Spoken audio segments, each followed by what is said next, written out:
Hi everyone, welcome back to my channel. If it's your first time on this channel, you are welcome. I am Anne Pochin. I'm an author and I also do business. Now today's video is basically for parents out there who of course buy books for their children or read books for their children, whether it's bought books or books from the library that you have borrowed from the library. Um, Basically I'm just sharing some of what I do for my children. I've got two children, a son and a daughter, and they're both different age groups, and so I do this for both of them because whether you know it or not, print media, which books happen to fall in that category, does not always contain information that you may necessarily want your children to know, okay? And ideology that you definitely want, what's it called? It doesn't always give them the ideology that you want them to know. So it's very important that you look through your children's books, even whilst in the library or in the bookshops, and look through them before you actually buy it, so that you know that the information that you are going to be passing on to them is what you actually want them to know and to learn, so that it's encouraging them to learn positive, not just positive things, but also what's it called, it's not encouraging them to learn things that are immoral, ideologies that are immoral. And so that is why I personally look through books to what's it called, that's why I look through books to ensure that their information is what I want my children to know, and it's stories that I want them to, that encourages what I want them to learn and what I want them to know. Okay, so certain books, for example, when you're looking through books, um, inside books, sometimes you'll find good things like this that what's it called, that will expand their learning from the story. So after the story, after you've read a story, for example, it will go on to, it will give you next steps, like what to do next.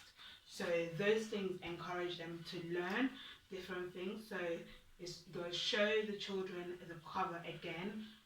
Okay, so then you show them again. Would they be able to, just by looking at the cover, would they know what the story is about? So that is letting them know illustrations. Ask the children if they have ever visited a farm. So this will encourage their memory development of their memory. What kind of animals did they see there? Do they know what the animals do on the farm? For instance, a cow gives milk, a hen lays eggs, and so on. So this will encourage them, what's it called, to learn about the environment around them, and also where food comes from, where milk comes from, and all of that stuff. And will also develop their memory, their cognitive development. Okay, so it's things like that. When you look at books and you find something like that, this will make me as a parent want to buy this book. Okay, especially for my 8-year-old, my 5-year-old, or my 7-year-old, or even my 4-year-old. Okay, so this is a very good one. Again, looking through another good one. What's it called? I bought this one because I'm actually collecting books for my own nursery. If you don't, what's it called? You're able to follow my nursery page on Facebook and also on Instagram. It's called Rising Stars Day Nursery. Okay, so I bought this basically for the children that I'll be looking after, but it'll also come in handy for my son because he's going to go to school next year. So looking through here, looking through this particular book, okay, you can like see that this book will teach them what the child can expect, when they're going to school. Um, not everything, but it can give them like snippet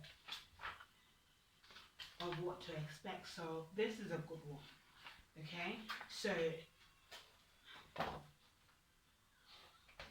and then the back, just like Billy, other children go to school, so then they'll know that they're not the only ones going to school.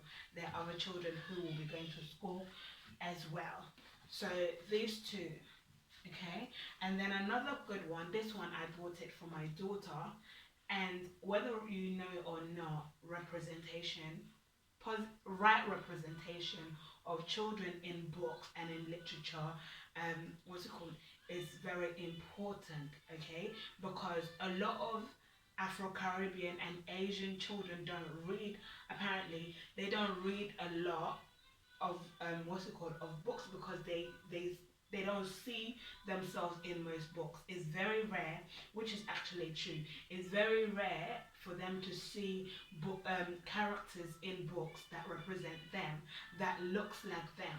So it's very important as an author that when you're doing illustrations of your book, that it matches the story, not only matches the story that you're writing about, but also think about how you can use that to rightly represent children that you're writing for, okay? Because a pet peeve, a pet peeve of mine, yeah, as not just as an author but as a parent, is that when you look at books and books that should be representing children, animals are actually used in books that should represent children. Like, why would you have a crocodile skating? Why can't that be a child? You know? Why can't the illustration for that book be a child? I know we're all about it, like there's a place for imagination, but I find that a lot of those books can actually be used for representation rather than for imagination. So when I find books like these, um, is very good. Okay, when my children look at it, it's my son's doing. When my children look at it, they can see that it represents them. Okay, these are African children.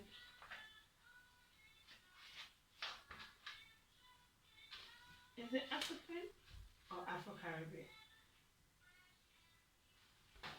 I don't know if the author is African or of a Caribbean author, but when I look at it, it's got like generations in there, it's got mom and dad in there, it's got uncles in there, extended families. So children know, when they look at it, they know, like, they would want to enjoy it, they want to read it, okay? And it's action based as well, so you can tickle them and they'll enjoy that story. Okay, now this brings me to this book. Okay, Julian is a mermaid. This is the reason why I look through this kind of books. Okay, for the information. Okay, some books or some authors would put the age that they've written the book for.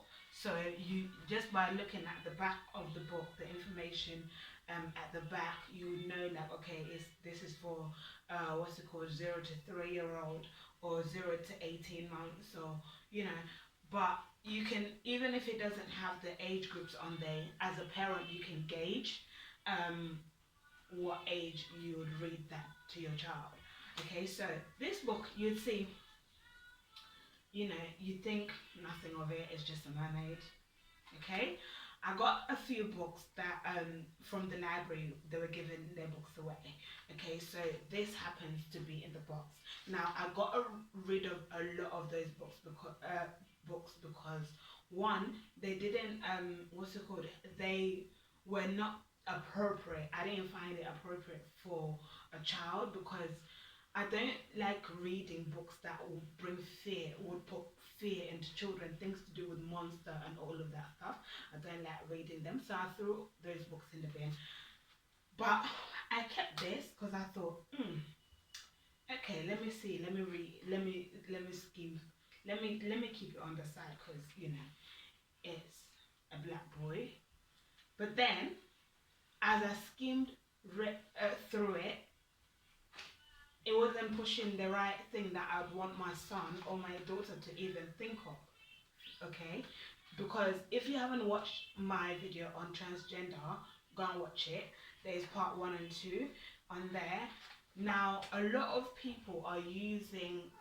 authors are using books to push different agendas, and transgender happens to be what it doing this in this. Okay, so Julian is a boy, but he ends up being dressed up as a girl, putting on makeup and everything like that. And yeah, I'm coming to put it on for you, okay? And stuff like that. So look at the forwarding or the review, okay? David, can you wait? Okay, take this one. Take this one. Okay, so the one that RuPaul, okay? David, can you? So RuPaul, okay. If you don't know who RuPaul, okay, hold it for mommy. Yeah, can you take this one instead? Take that one. Okay. So RuPaul said in this one, yeah, magnificent children's picture book. If you don't know who RuPaul is, just Google him. Okay, he dresses up, he cross dresses. He's a man who cross dresses and is on the transgender, LGBT, all that kind of platforms. Okay, and then there's another one by the Evening Standard. Okay, this creatively told book does a great job of dismantling gender stereotypes. So this person, I don't know who the author is by the